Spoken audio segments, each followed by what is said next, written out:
All right, everybody, welcome back to episode 9 of Shankapotamus. I'm here with my co-host, as usual, Ian Richards. What's up, Ian? Hello, hello. And we are joined today by a former Edge player. She kind of played when we were Colorado Edge and Real Edge, Miss Kaylyn Buchanan. Kaylyn, how are you? I'm good.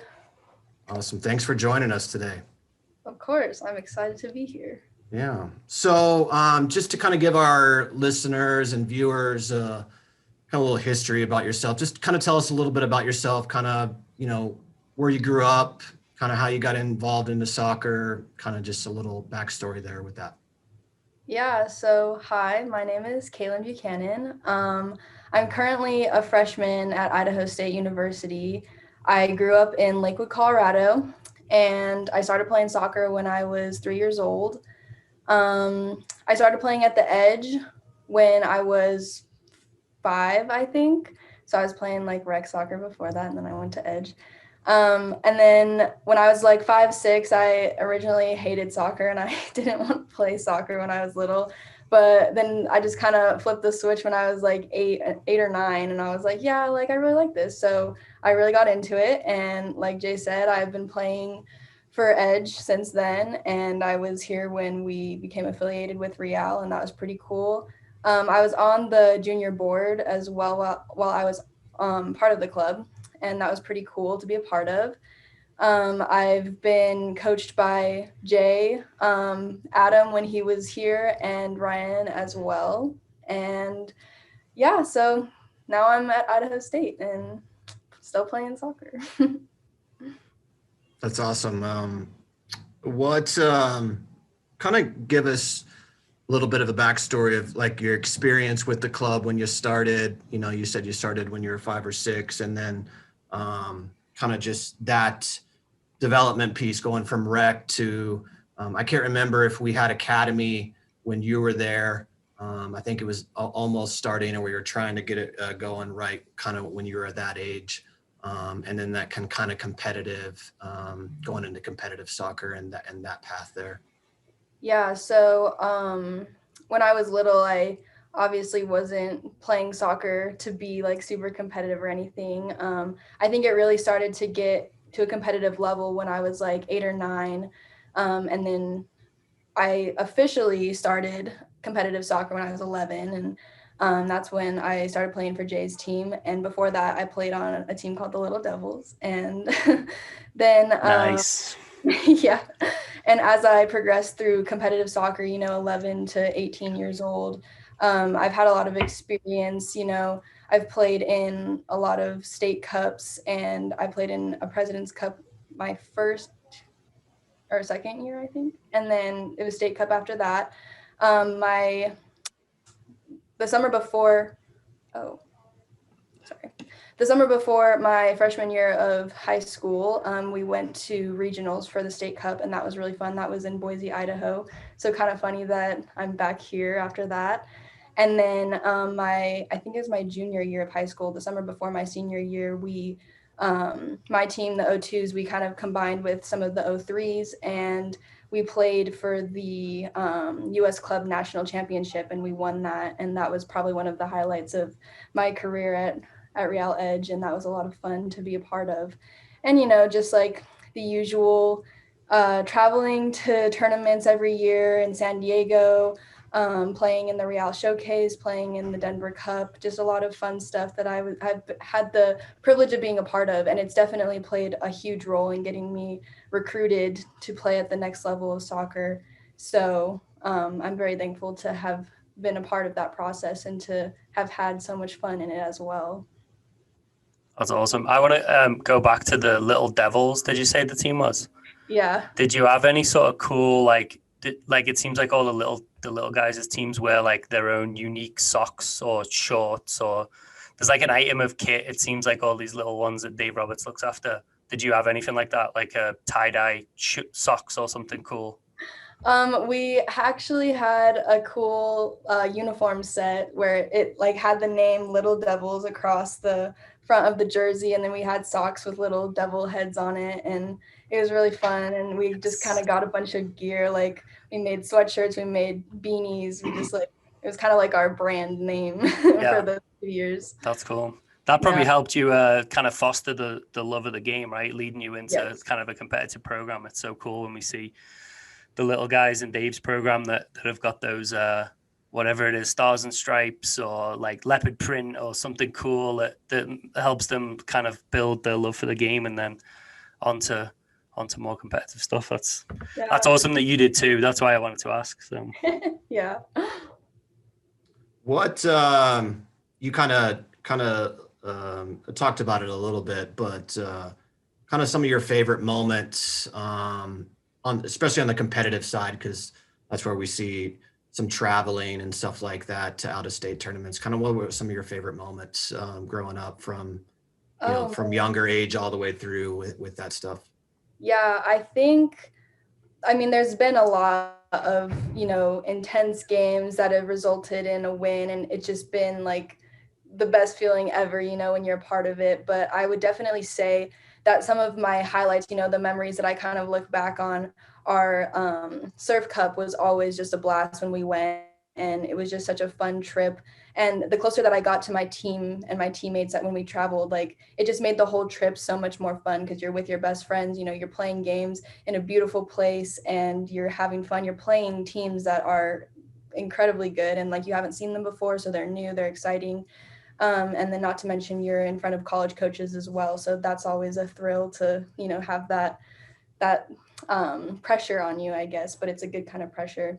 And then, like I said, the whole process of going through the U.S. Club Regional Tournament to the U.S. Club National Tournament that summer was just so much fun because we played in Davis, California for the regional tournament. And like I said, the O2s combined with some of the O3s, and it was like a half and half team. And we didn't really know each other very well, but something clicked and we just like hit it off, like we loved the O3s loved the O2s.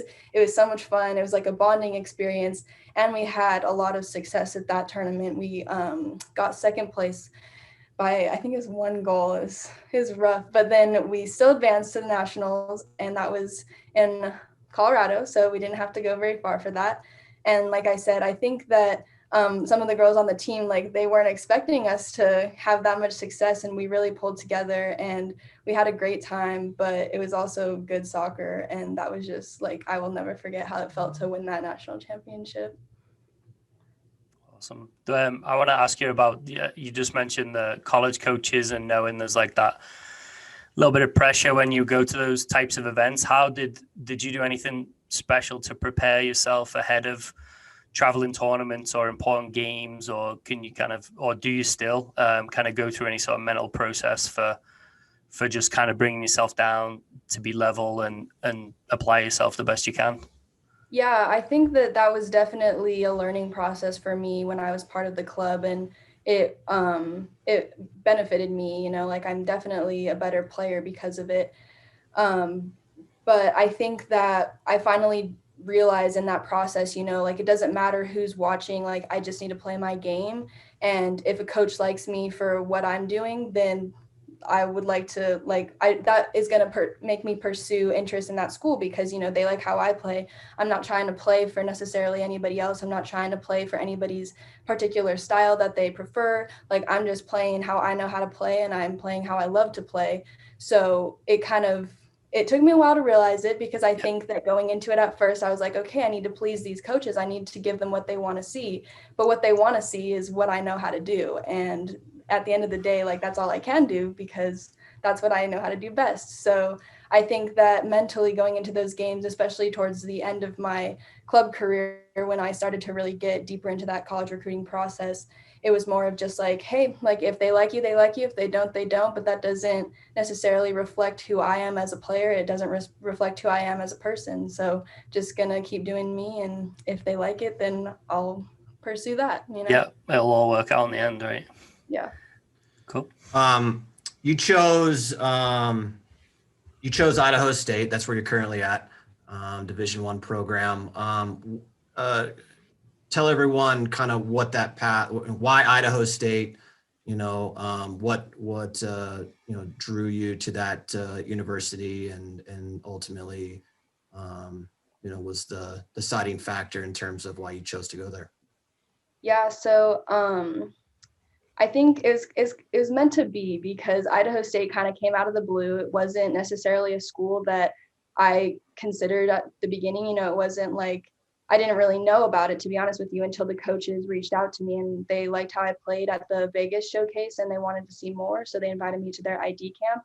And it was kind of spur of the moment, because I didn't see this email until a week before the ID camp. And I saw this school and I was like, you know what, I'm just going to give it a shot. Like, this is an opportunity for me to possibly get an offer, and like, I'll see where this goes. And I kind of showed up to the ID camp, and it was a weekend long. And as soon as I arrived on the campus, I was like, whoa, like, I actually really like this school. Like, I like the way that this is laid out. I like the field. I like the facilities that I'm seeing here. And it was just kind of uphill from there, because I met the coach and I loved the coach. Like, Debs is so amazing, and I can tell she knows what she's doing, and I trust her and I respect her as a coach. And that just was kind of an automatic thing, and I think that that's a huge factor. Like, you have to like the coach when you're looking at schools that you want to play at, because that's where you're going to be. And she's definitely somebody that I look up to as a person. And so I think that that was one of the main deciding factors, especially with my family. She took the time to get to know me, but she also took the time to get to know my family, and that was very important to me, because my family is very important to me. And then also on top of that, I think that it was cool to know that a D1 school was interested in me. And that was kind of my goal from day one of like the college process, is like, if anything, like, I want to try to play at a D1 school, even if that's not necessarily where I'm going to end up. I still want to try to be there. And so just like the idea of playing at a Division I school, I think that catered to my soccer needs. And it definitely has been a challenge, and it will continue to be a challenge that I haven't seen before, but I appreciate that and I welcome that challenge, because I want to continue to grow as a player. And then I think the final aspect of it, considering if I should commit or not to the school, it's just, well, do I want to do this for the next 4 years? Do I want to keep playing soccer, or do I want to stop or play at a lower level where I can just kind of enjoy the rest of college a little bit more than soccer, because Division I soccer is a big commitment. But I think at the end of the day, I was like, no, like, this is what I love to do, and this is what I am good at, and I need soccer in my life to really provide me that outlet for other stressors. And that was just where I was like, yep, I'm going to Idaho State because it checks off all my boxes. And that was the deciding factor. Awesome. That's cool. That is, and congratulations for getting out there. That's awesome. I want to kind of bring up that you just said the kind of the higher level, given the Division I workload and the requirements and the level and all that. How has it been managing kind of the COVID pandemic and access to facilities and access to the team and all that? How's that been for you? How's that affected your kind of college and athletic experience up there? It's definitely been a roller coaster. I will say that from the beginning of the fall to now, there's been so many changes in protocol, so many changes in, like, well, what do we do if we have symptoms? Like, when do we quarantine? How do games work? Because now we're actually going to have somewhat of a season in the spring, because our season was canceled in the fall. And it has been very chaotic. And as much as I don't like to admit it, it has taken a toll on myself, and I know on my teammates as well. It's a big stressor that we kind of try to push to the back of our minds, but it's always there. And that's what's really annoying about it, because you want to be cautious. You want to watch out for yourself and for your teammates, because you don't want to get this virus. And sometimes it's unavoidable, so that's what's kind of scary about it. I think the biggest effect that it has had on me personally is we have to maintain this bubble in our team. We're not really allowed to go out to sporting events because there's not very many sporting events. And when there are sporting events, fans aren't really allowed. So we can't really interact with too many other people on campus because classes are online, and then, like I said, this bubble is kind of forming around our team, and we're expected to not really leave that bubble as much as possible so that we don't bring this virus back into our team. And obviously it's not saying like, oh, you can't talk to anybody else, but it's just harder because there's not these opportunities to. And I think that, when you're constantly around the team, it's good because you don't know these girls yet. You need to get to know them, and it's bringing us closer because we have to go through this together. But it's also like, well, part of the college experience is being able to share it with people that are outside of your sport. And I think that that's where it's a little bit difficult, because this is my first year of college. I don't really know what to expect in a normal year of college. So it's kind of hard to compare the two. But I think that the social aspect has been a little bit hard because, it's in my mind, it's just school, soccer, school, soccer, school, soccer. And there's not really that social aspect because there can't be, so I think that is definitely the hardest part. And then as for the rest of it, at practice, we have to wear masks all the time. And it's actually, once you get used to it, it's beneficial for your lungs to be able to handle that. But it is kind of like, oh, I don't want to put the mask on. It's kind of like frustrating.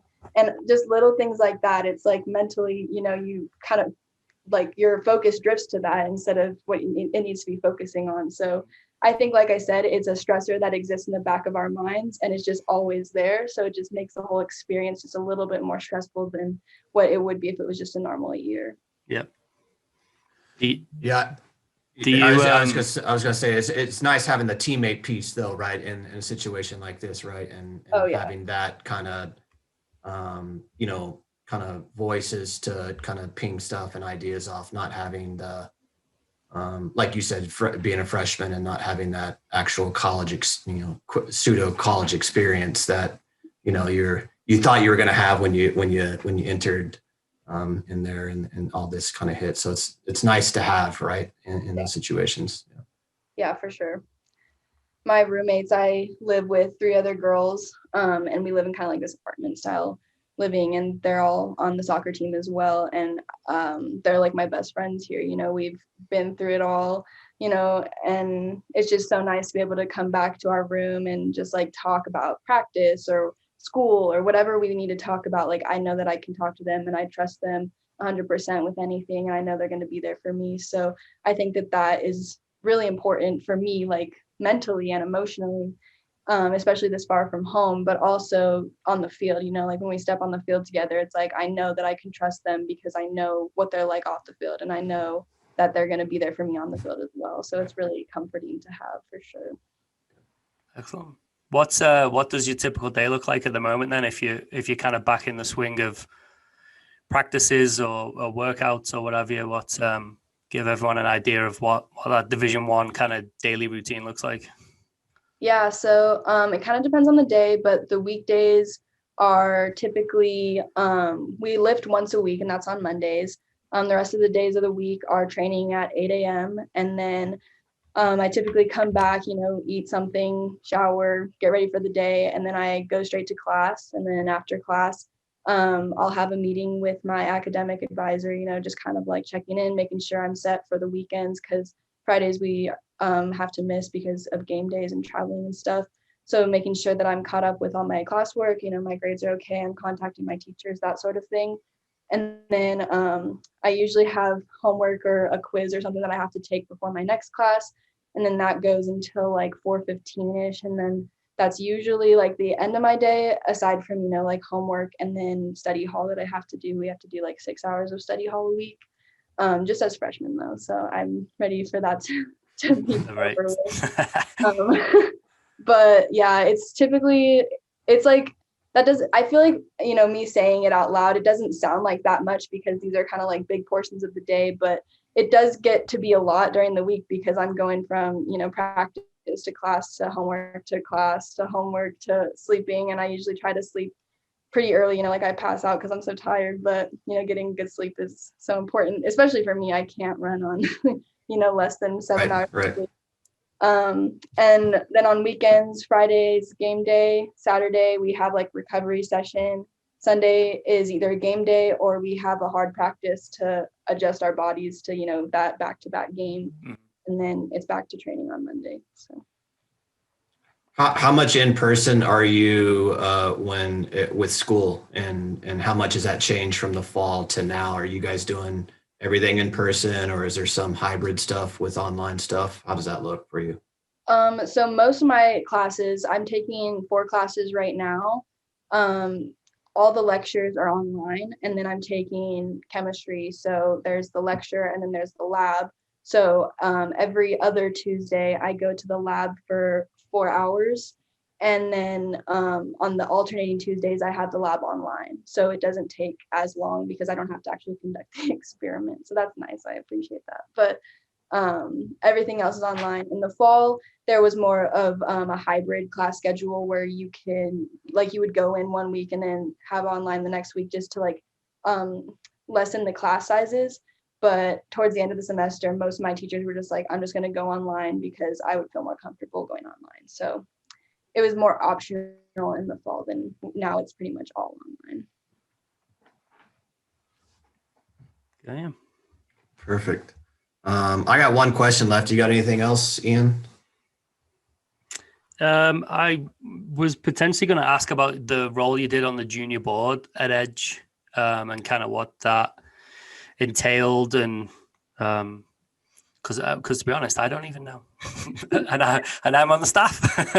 Yeah. So if you could, tell us what that was kind of all about. I'm interested to know, and maybe we could make recommendations to some of our players that are in now that it could be a good avenue for them. Yeah. So I joined the junior board when I was I think it was like 2011 that I joined the junior board. Like that was so long ago. And I just wrote an essay applying for it, and it's basically this group of players just from all across the club. There was boys, girls, from U11 to all the way to U18. And there was just it was everybody. But I think there was only 10 of us on the junior board. And we would meet every month and we would talk about, what's going on in the club, have we noticed anything, just kind of a general meeting. And Liz would organize it. She would do all the work with that. So she definitely carried the junior board, but she would organize a lot of the club activities, whether it was a fundraising event over the holidays, or I know in the fall we had the Arvada Harvest Parade, I think is what it's called, and we would always make a float for that. So the junior board would kind of organize the club's involvement in a lot of those community events. And it was more so focused on community outreach and making sure that our club was well-rounded on the field and off the field. And, we were constantly connecting with families and players and just bringing that communal aspect into it. And it was a lot of fun. It wasn't too much work or anything. It wasn't a whole lot of responsibility, but it was just kind of a place where Liz would be so as players, what are you guys noticing and what can the club do better? And how can we implement that, So it was a lot of fun to be on the junior board.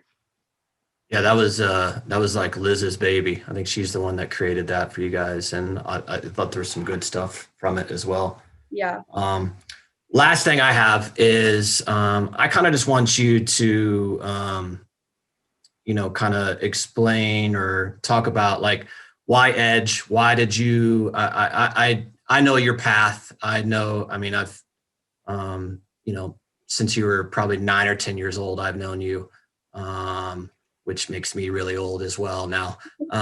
But I've seen your path and your journey and the work you've put in, and still to this day.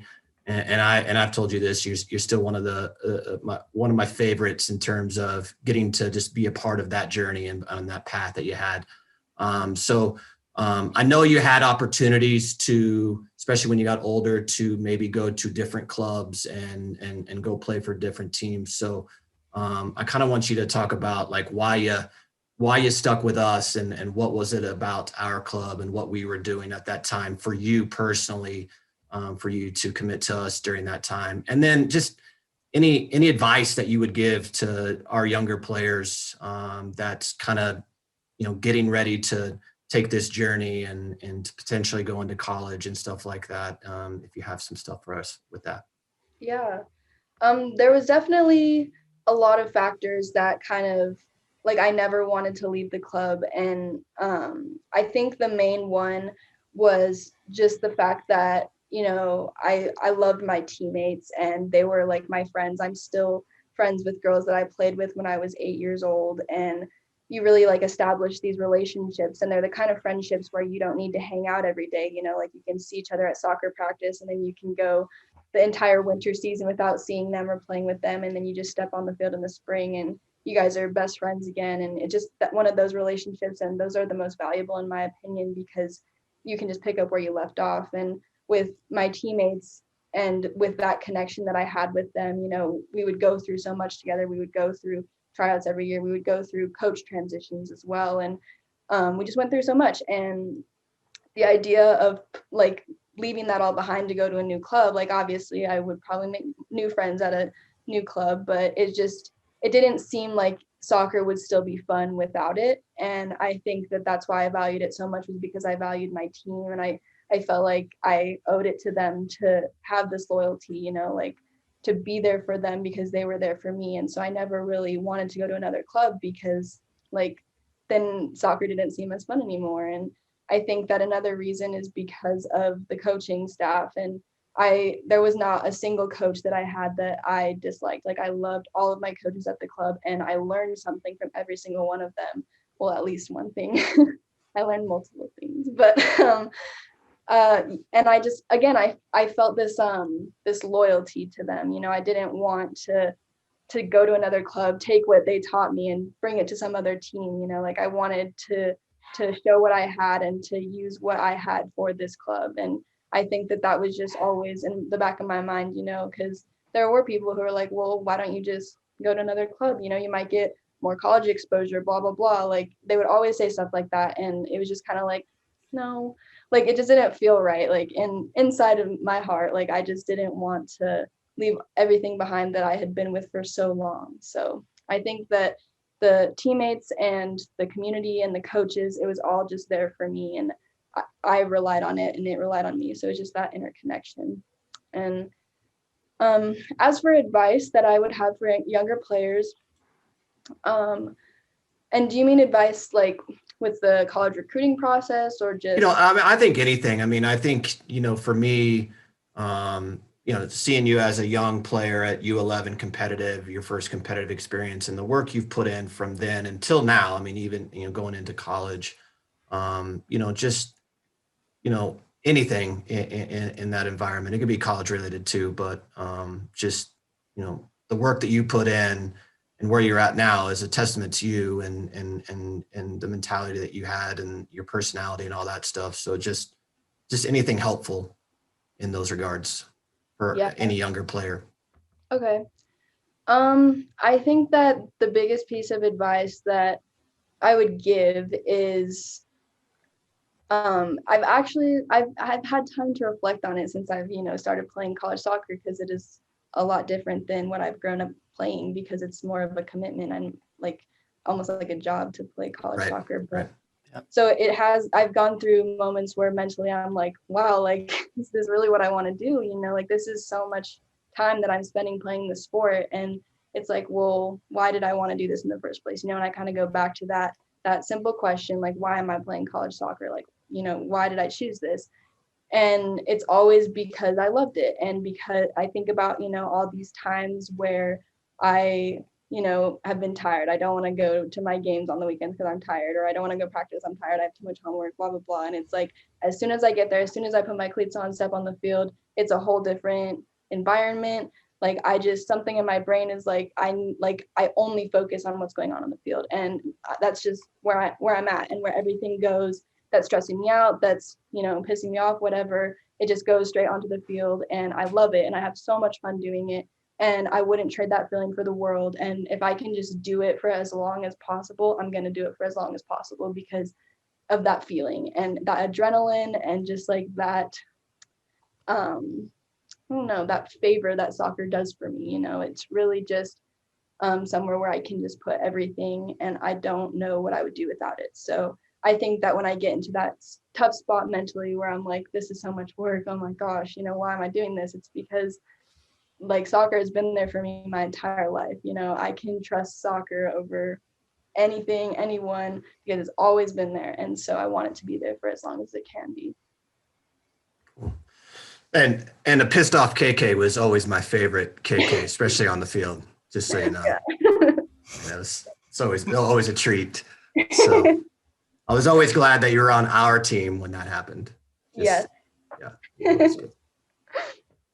Well, yeah. So, appreciate you coming on and, filling us in on kind of your journey and your path and kind of what you're doing now. And I know you guys are playing your spring season now. So, as always, good luck and continuing to whatever that looks like. I know it's not ideal in terms of what it's supposed to be, especially in our pandemic right now, but Yeah. I know you're going to make the most of it, and we wish you the best. And when you get back into town, make sure you get by to see us again so we can say hi.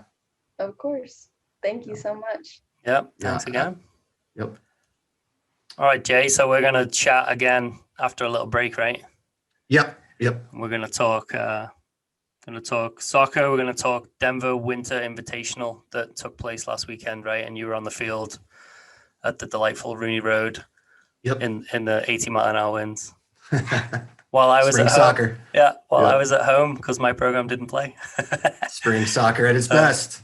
Yeah. So stay with us on Shankapotamus. We'll be back after a little break. Right, we're back with episode 9 of Shankapotamus. Thanks for sticking with us. I'm Ian Richards, and with me now is just Jay Hamilton. We just finished up an interview with Kaylyn Buchanan. How do you think that went, mate? I obviously don't know her. You coached her.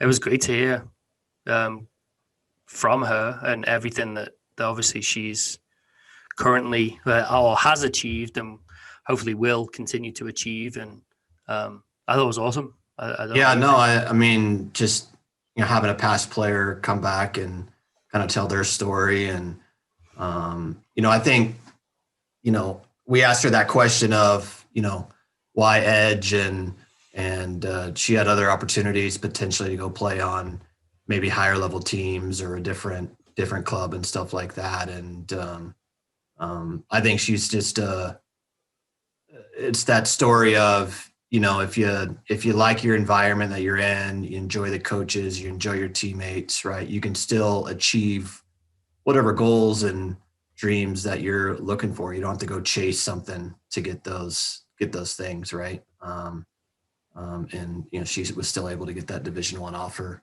and play for us, right? And she didn't have to go chase something or chase another team or a club to do that. So I think that's just a kind of a cool story for our players and our members to hear, for future stuff, because it comes up all the time, as you know, in our industry, and we deal with it on an everyday basis of trying to educate and trying to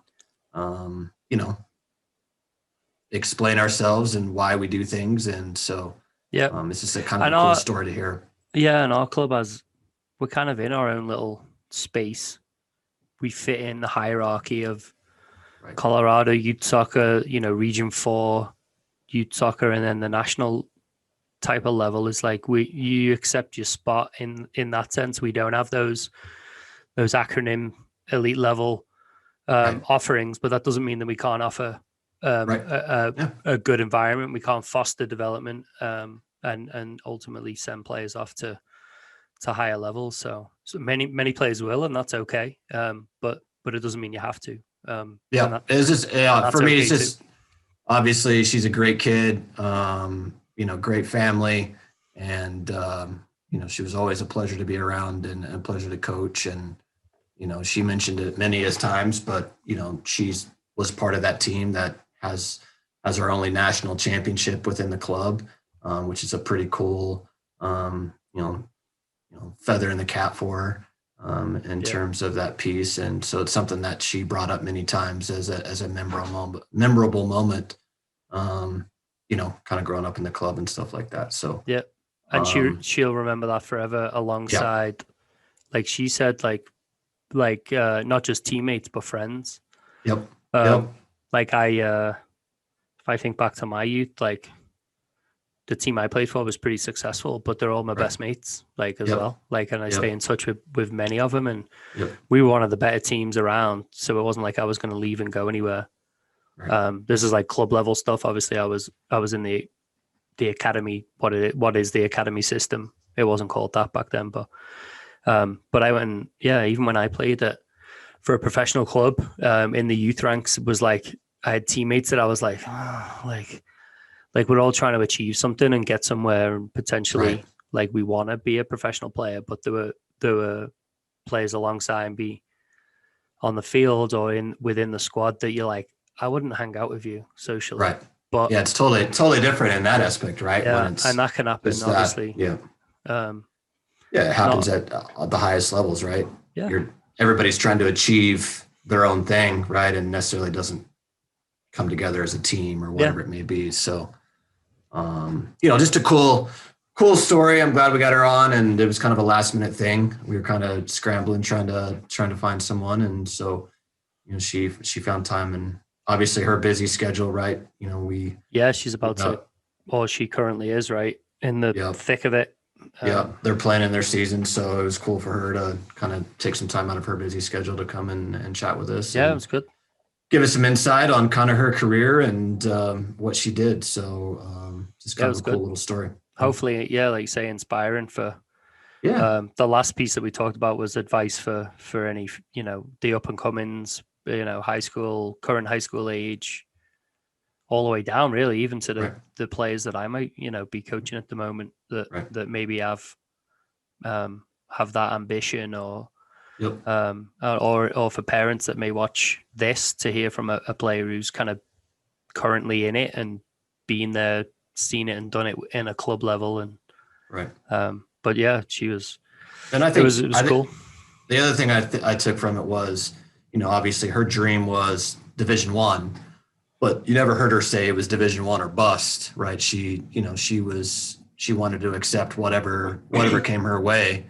And she was fortunate enough to get that opportunity. Yeah, to land it. So and took it, right. So, credit to her. She put all the hard work in, and like I said, I've seen her since she was 9 or 10 years old, and now she's probably 19 now, 18, 19, and playing in college. So to see a player like that now, like I said, it shows my age a little bit now, seeing kids that I coach that young, and now they're there. So but yeah, awesome I'm looking story. forward, but I'm looking forward to that personally as well. Like I've been at the club by the end of the spring season, it'll be 5 years. So the 07s were U10 when I first started. So by the time some of these 07 boys and girls make that step into collegiate level, and even knowing that they're on the brink of or just life in general, right?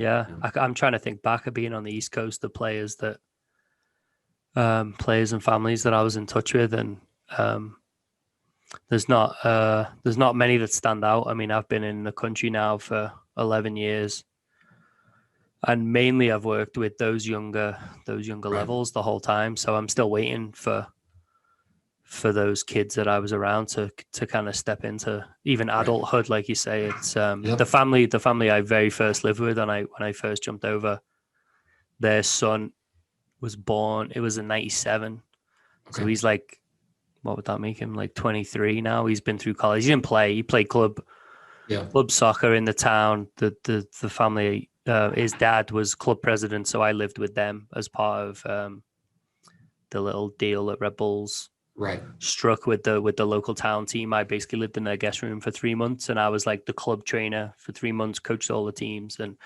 so he's their son is like 23, 24, I guess now, and he didn't play in college, so I haven't seen that go through in terms of like student athlete.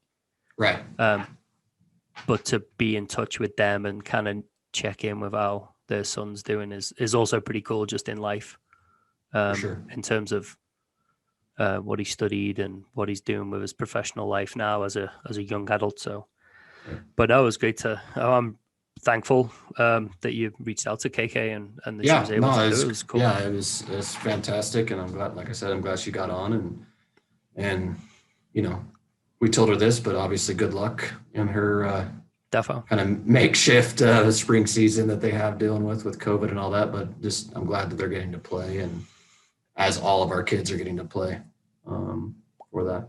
Yep. But yeah, talking about playing, do we want to jump into the pro level, or do you want to jump into what just happened for us on a youth level Yeah, this past. either direction's fine. I mean, we got Champions League and Europa that just finished up this week, right?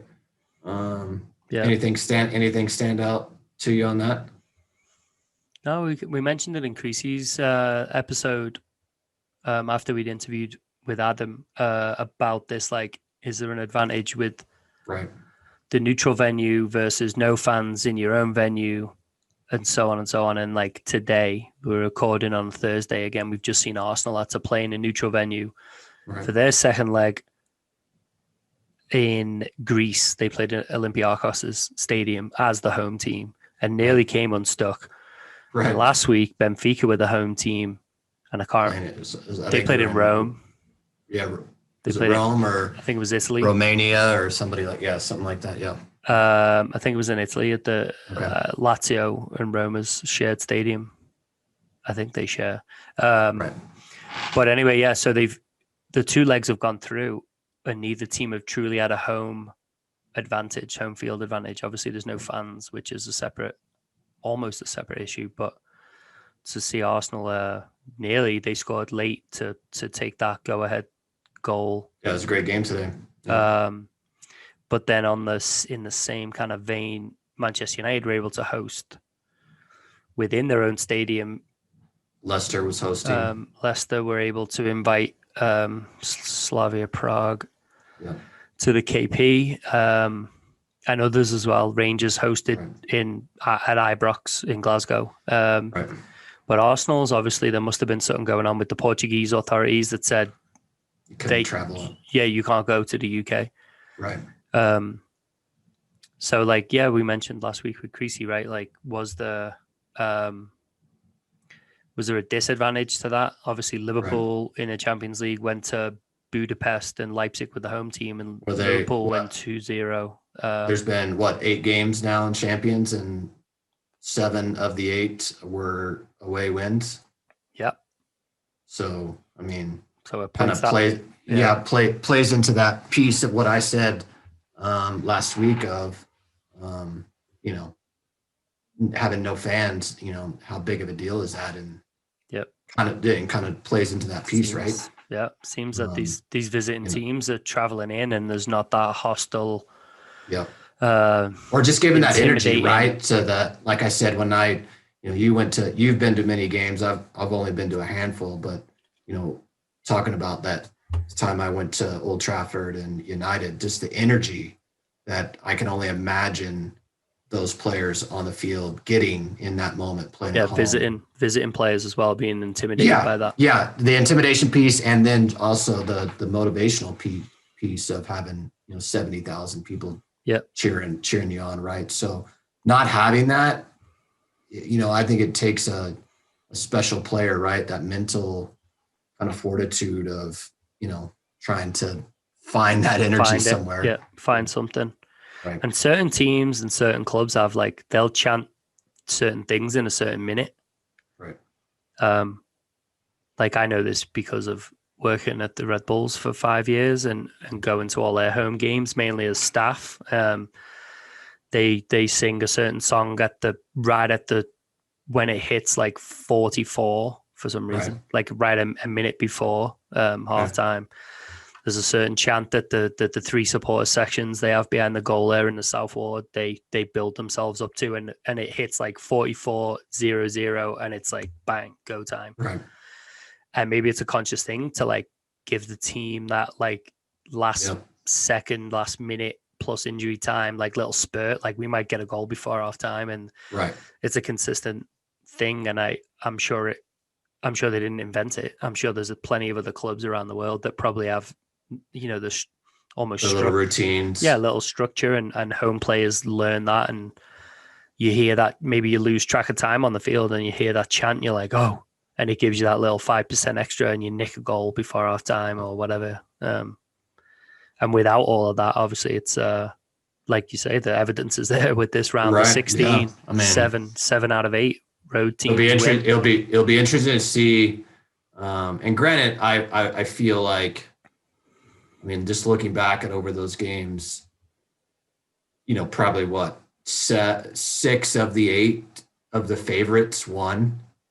Probably. I mean, Porto probably wasn't favored against Juve. No, And my guess was Chelsea was not favored against Atletico. no, not being a road team anyway. Yeah, and so those minus those two, all the other teams, even though they were the road team, were probably favored to win those games, or at least the overall, right? So it'll be interesting to see when those teams go now to their home venues. Do we see a flip, or is it just they're just a better team and they're supposed to win? Yeah, I guess Who so. knows? Yeah. Be interesting to see. Like, say it's round leg one is complete now for Champions League because they spread it out over Like 3 over weeks, the right? 2 weeks. Yeah, and now Or they've 2 got weeks. they've got a break until the return games. But yeah, be interesting to see. Speaking of actually, this just popped in my head. It seems like Euro 2021, as it's called now, is exclusively going to take place in the UK. I saw that. Yeah. It was going to be the first time the Euros did this kind of multi-city thing spread out across Europe rather than a single host nation. But obviously, I think with everything pandemic related, I think they can create. They have a better chance of creating bubbles for all these nations if they just declare it in one island. Which obviously the UK is its own little. Right. England, Scotland, and Wales is its own island. So does that mean it's coming home? No. Well, it's not. No advantage for England? No, you don't think so? I don't think it means fans are going to be in the stadium. Yeah. I think it's more about the. Even though they came out today. Delivery. Even though they came out today and say what, May 17th? They're letting fans back in? May 17th. For potential for a certain percentage. Yeah, it was like a. And then it's in June 21st. They hope that all social distancing regulations and conditions, and they hope June 21st is the day that is day one of right. The rest of our lives. And June 22nd starts the Euros. Right? Yep. So there you go. It's perfect. It's planned out. Maybe. Yeah. I got too excited when Kieran Trippier scored that free kick in the semi-final against Croatia. Right.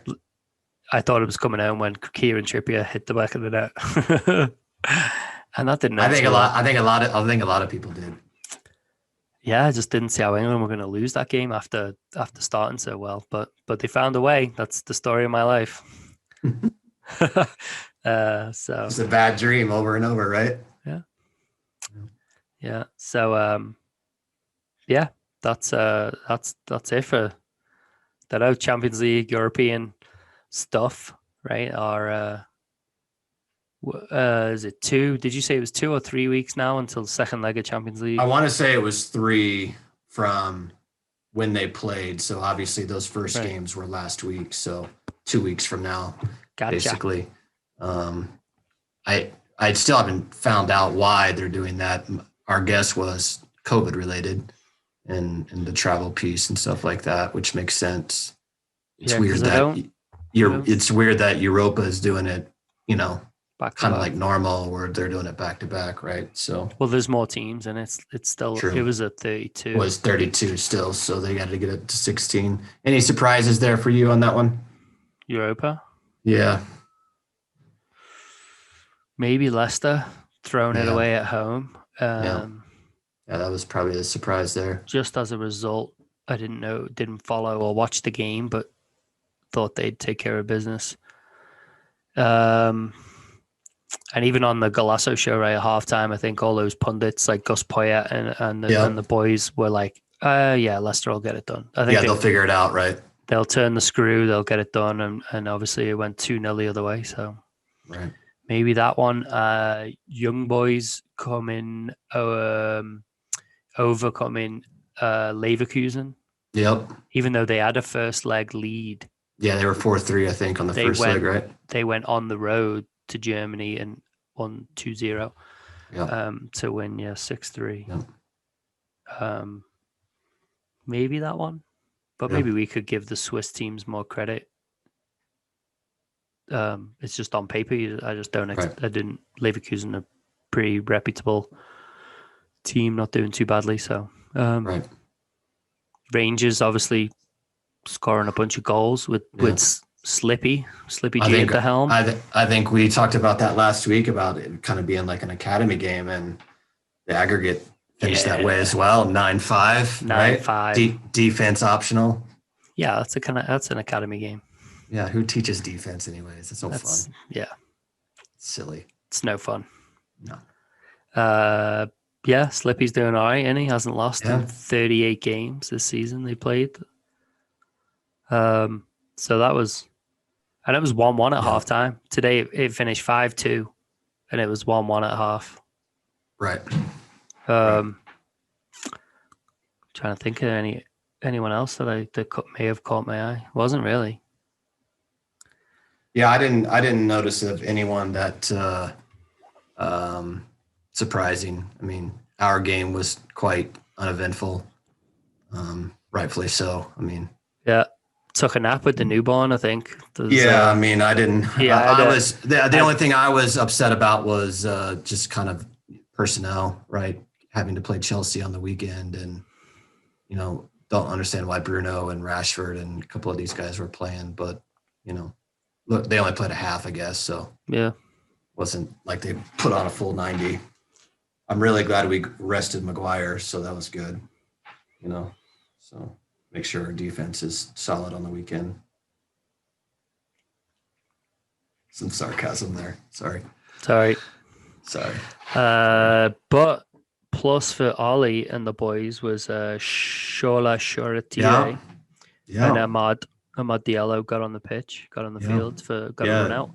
Obviously, the two previous games separately they've each got on, but they both together played today, which is good. And there was another couple of youngsters on the bench as well, actually. It's always good to see, and I guess 4-0 in the first leg kind of set them up for that. But still, you got to get the minutes eventually if you're good enough, you're old enough, and all that. So right, I think we talked about it last week, but guys like that in those moments, right, getting your first run out in your home stadium, not having the fans is, probably takes a little sting out. Yeah, it takes a little sting out of it, right? I mean. Yeah. Imagine full stadium and 17-year-old and 18-year-old kid getting their first run out. Just turned 17 as well, by the way, like 2 weeks ago. He's born in 2004. For anyone listening, 2004. Yeah. Playing for Man United. Yeah. It's pretty awesome considering that we just chatted with KK and she's an 02, right? She's an 02, yeah. The kid is two years younger. Playing in Europa League, playing in Premier League. That's easy. Apparently. But that's pretty cool. That is, yeah. So we were back on the field this weekend. We were. Say we, as I joked as we signed off with KK, I had the weekend off. Because it wasn't a 77 event, but I was out there Friday as we were doing field prep. Yep. Took the ice picks out, and we got the tournament on, right? Like all hands on deck. We sent out a call to arms. Is that the right phrase? Sure. Sure. We got some people out there that we want to thank. We got our 9v in this weekend. Colorado weather is always ever changing, right? We got close to a foot last night, I think. 9 News said Highlands Ranch had 14. Yeah. That 4 to 6, the 4 to 6 range turned into a foot. So, we got the tournament in, and I think that it was important just to get these kids playing again, right? And I think that was our goal during the whole thing. And so we shoveled as a staff and some members of the club, 5 fields worth. And so a little shout out. Let's see. Besides our staff, we had some families come out. We had the Ingle Kings come out. Yep. They brought their entire family out, The whole kids, the whole tribe. the whole gang. Big shout out to Jared Mosier. He was a machine. I think he did an entire field by himself. I think so, yeah. And he was a huge And he brought help. like 7 shovels. He brought like 7 shovels So. and used like one that, it was amazing. So he was a huge help. Yeah, thanks, Jared. There was I think you knew the family. It was a younger boy's family that came out. Keller, Yeah. the Yoshiharas. Yeah. So thank you, Keller and his mom. They came out. Let's see, who else do we have come out besides ourselves? My wife came out. She brought us some snacks. She did refreshments and some refreshments. So that was helpful. And she did a little work. Brent Baker. Thank you, Brent. Oh, yep. Came out. He's just three boys who play in the club. Yep. Showed up and brought a shovel and off he went. No, it was great. It's so we got the fields cleared and got game. Everyone got 3 games worth. Every team that was entered in the tournament got 3 games worth. Weather was touch and go, especially on Sunday. Sunday was a little bit of a nightmare. If you can imagine 9 and 10-year-olds playing on turf fields in 30 to 40 mile an hour winds, gust. It's pretty fun. It's really fun. Not. Yeah, exactly. So, Rooney's notorious for it, right? It's like being at Long Lake. Yeah, it's just a wind tunnel, and but at the end of the day, the kids are playing, like I said, and exactly. Same for both teams. Yeah. No excuses. We're not going to, have any Jurgen moments here and make excuses or something. So, nope. That's for my Liverpool fans there. Yeah. But no, tell us the hits and the misses. I saw on the club socials. Team photos. I know there wasn't necessarily like finals per se or anything like that. It was just about getting the games in. But I guess if you win all your games, you win your group. So you can say that. So much for knowing that. I didn't even know that until the last day. I thought it would play 3 games and that was it. And David Kramer told us, he's like, oh no, you win your group if you get medals and all that. I'm like, oh, that's great. But we had our 09 Boys Select and 09 Boys United, coached by James Rooks. They both won their brackets, so got medals for that, or will be getting medals for that. And then on the girls' side, we had our 2010 Girls Select that won their bracket. Cool. But it was overall, it was a good weekend. And we had a lot of our team, 09s and our 10s played on both sides, boys and girls. Say as far down as some Legends teams that got into the tournament. So, and I think everybody for a preseason tournament and not playing since what was the last November? Probably the last time we played. First weekend in November, I remember the last time. Yeah. So, it was good to see everybody back out on the field, and I think the parents were appreciative. And the setup that we had out at Rooney, there's a fence. If you don't know, there's a fence out there that kind of protects the fields, and based off the COVID protocols and restrictions and all that, the parents had to stand outside of that. But at least they were still able to see their kid play, and I think at this point in time, parents are just happy to see their kids out there. Right? Hope so, yeah. Like that's what we all hope in it is at least doing something. Yeah. So overall it was a good weekend, and hopefully it seems like levels are changing here, getting a little bit better. So the color. We're going in the opposite direction of what we were, right? So it seems like a good thing. I saw two announcements over counties coming down a level on that color chart. which is good. Hopefully more follow, and Yeah. and like say, even back to the tournament, it's just logging minutes, and if all the data is pointing in the right direction, it's that like we're back on the field, we're getting back into the swing of it, we're getting back to the routine of soccer, right? The routine of sport in general, because obviously many of our members and families will have their kids in multiple sports, so the more sports get sanctioned to come back, the better. Right. The better it is for the kids' welfare and their mental state and their social interactions and everything that we talked to KK about, right? Like the sense of belonging to a team or belonging to a group, and the interaction that brings, and it's all it's all positive now. Hopefully we're on that pathway towards what it was as we closed out 2019. It seems so long ago, and back to normality. Yep. I want to ask you about the tournament though. Was there anyone who did anything a bit left field, bit weird, bit quirky in the 9v9 format? Obviously a few episodes ago we did like a 9v9 whiteboard, kind of common formations or common systems and things that we do. Obviously we talked about the number system and what we convey to our coaches, but was there anyone that obviously I knew that you spent 2 full days out of the fields watching teams. Was there anything that caught your eye out there? Not really. I mean, I didn't see anything out of the ordinary. We talked about 2 of the formations I saw that we talked about, the 3-4-1 and the 2-4-2. Saw both of those formations this weekend in actual games that I coached with my teams.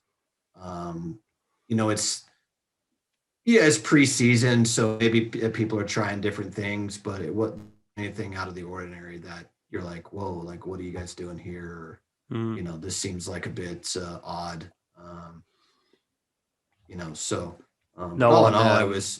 No one did the James Rooks line, 5 kids on one side of the field for a kickoff. Yeah, James is, he's always trying to think up the new and the greatest things, right? And the Sunday League, dump it into the corner. Yeah, so he's probably sitting at home right now, drawing up the next great mind trick that he's gonna pull the next game or whatever. So we give him crap about that. So, but no, nothing unusual. I mean, I think all of our teams. It seems like kind of fall into that 3-4-1, kind of formation. I think that's very universal in terms of that piece, probably similar to what you deal with in the 7v7. There's not really a lot of outliers in terms of kind of quirky formations and stuff like that. Yeah, the only one in 7v7 I've come across is just 3-3, just 2 lines. Just 2 lines of 3. Yeah, just 2 blocks of 3. Only one team I've ever encountered do that. I guess in a weird way, credit to it was an 09 boys team. Credit to our boys who faced that opposition and that formation, because they recognized it. The negative over it was they recognized it and didn't know how to solve the problem and got smoked by like 9 or 10 goals. Right. But they all knew that something was up, which was like, it's that good and bad. It's like, okay, you recognized it, but then you weren't able to overcome it. Right. But at least they recognized it. It wasn't one of them where we come off at half time and I'm like, what do you notice about this? And they're like, they're playing in green. Like, it wasn't like they knew. Like every boy was like, wow. They had 3 forwards and we only had 2. They've got 3 forwards, or like, we couldn't build out of the back. They didn't. Oh, that was it. They played it was a Simvrain team. I'll just name them because I said they played in green. By the way, James, Simvrain playing green.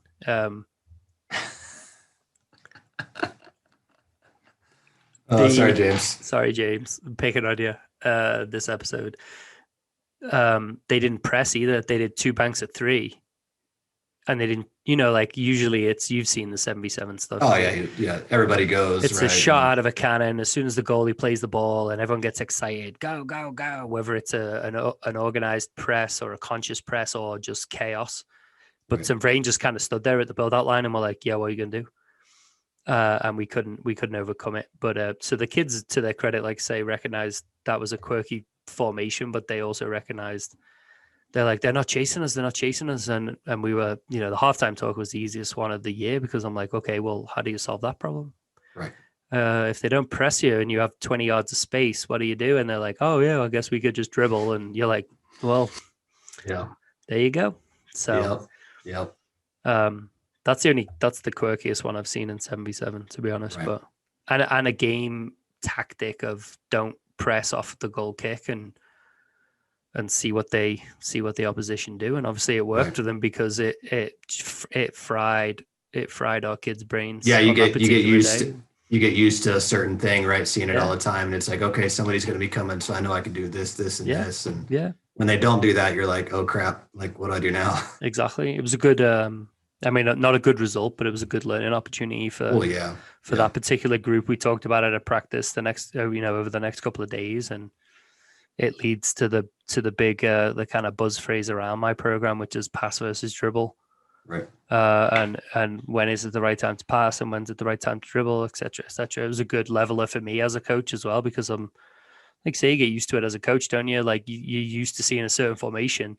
Yep. That all of a sudden, like I know there was a couple of Rapids teams when 9v9 first came in that were playing like 5 in the midfield, Right. like 2-5-1 or something, and Right. it was Yeah. like 5. There's 5 of them. Yeah. And like say, if kids have the intelligence and the kind of nous to the soccer IQ to recognize it, it doesn't mean they can Right. navigate their way through it, but recognizing it is kind of a good step as Yeah. well, right? So Yeah, I think the takeaway for me from the weekend was, with our spring weather and it always being kind of chaotic, having kids having to deal with the elements this weekend.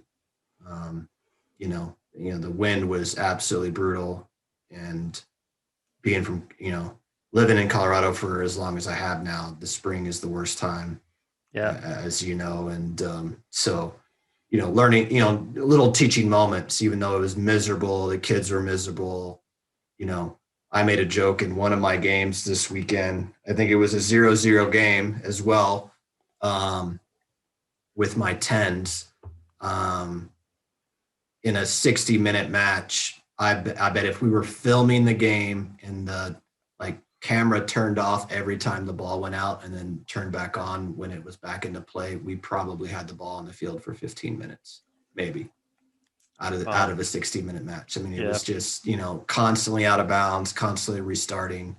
And, that's tough for any kid, right? At any level, at any age, right? When you just kind of have to, you can't really play like we're actually trying to get these kids to play soccer and do the right things with the ball and take care of the ball, and playing on turf and wind is just not a good mix. I'd play in any other condition. yeah, wind is So but but again, learning opportunity, right? Like how do you overcome that? You got to keep short passes, you got to keep it accurate, you got to keep it to feet. Right. No one's you're not knocking a long ball. Yeah. And it's sometimes that, when you want to play good soccer, sometimes that doesn't play into your hand, right? Sometimes you got to make it ugly, right? And you got to be a little bit more direct and stuff like that. So, there's takeaways from all of it. And so, but overall, it's a good weekend. We got it all in. We had the shoveling brigade on Friday, and we actually had a little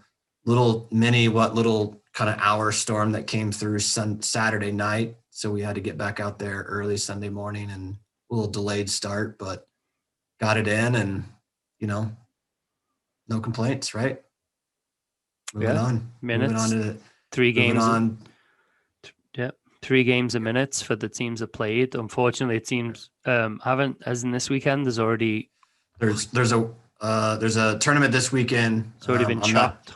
Has it? They already I feel like I saw an email that said the boys is cancelled. Okay. Yeah, I haven't seen anything.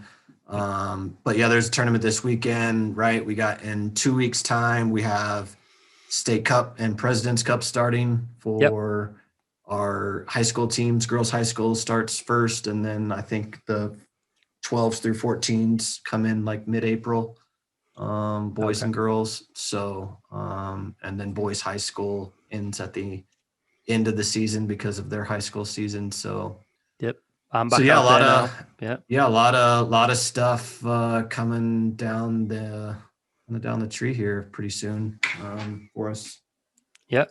So I think our little chats, right, are probably going to start entering the realm of like, how was practice? How was the game? And maybe an interview might take place with one of our coaches of any given team, right? And just kind of almost like recap their game, their weekend, almost like a post-match interview that these, professional managers do. I think maybe we could potentially head in that direction with our little Shankapotamus stuff and catch up with some of our coaches now that we're in the trenches, hopefully, when we're back out there. Like say I'm a little over a week away from going to a tournament with the Academy Select program down in Littleton. And then our opening day is March 20th. So yeah, it's like say then it's jam-packed until end of May, right? So then it's all hands on deck. So I think snagging some time for us to chat will probably include conversations with some of our coaches, or even just our own little debriefs and thoughts on the weekend and how games went. Because obviously we don't just get to our own teams games. We get to, we'll be out there 9-10 hours on a Saturday and a Sunday on a cup weekends, and we'll have a lot of data, for want of a better word, with how the teams are doing and how we think it's going, so we can use this little platform here on Shankapotamus to report back. That'll be a good piece, right? Just kind of give a with Cup going on and these other tournaments, give some shout outs and talk about some teams that maybe won or did quite well or whatever it may be. So be good. It will. So that's I think that's probably it, mate. If you don't have anything else. No, that's it. I mean, all in all, I think it was good. Appreciate KK coming on and chatting with us at the beginning, and some shout outs for DWI, and see you next week, right? Yeah, that'll be it. Again, thanks to those people that were able to kind of drop everything and come out on a Friday to get Rooney Road prepared, and maybe some people helped on Sunday morning as well. I don't know. I didn't get out there to, like you say, to get that little squall that came through, but yeah, it takes a village, as they say, right? Absolutely. So we really appreciate that, with the help that we got and the positive feedback that we've had from families, different parents, even the kids, right? Like you mentioned it earlier, mate. Like, it's thankful to be out there, right? Like, when the weather cooperates, but also knowing what we're in a global pandemic is just amazing to be back out there. Like, it means a lot. It means a lot to us. I mean, I don't know. Pretty confident you're in the same mindset, right? Like, you sit in your house with multiple days and it's no fun. Yeah, you kind of go get stir crazy. We don't, right? we don't do this. We don't do this job to sit in front of our laptops and send emails all day. We do it because we love the game and we want to be out impacting kids' lives and seeing kids like KK go through, complete the cycle, and get onto a college, whether that be just for academics or whether that's as a student athlete.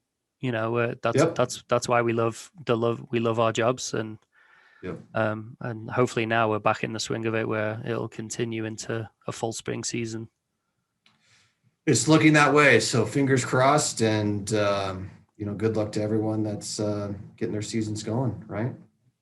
See you on the field. We will. So this has been episode 9, Shankapotamus. Thanks for tuning in.